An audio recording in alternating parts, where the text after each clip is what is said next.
All right, I believe this is from the Animal Planet. It is the Spinosaurus Dinosaur. It does have lights and sound, and its spine lights up.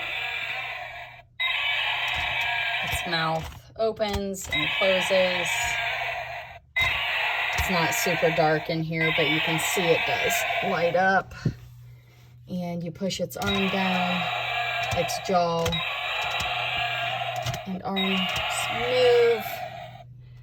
He's a decent size, and it is by Chap, I think it's how it's pronounced, but it was sold at Toys R Us. And yeah, that's what it does.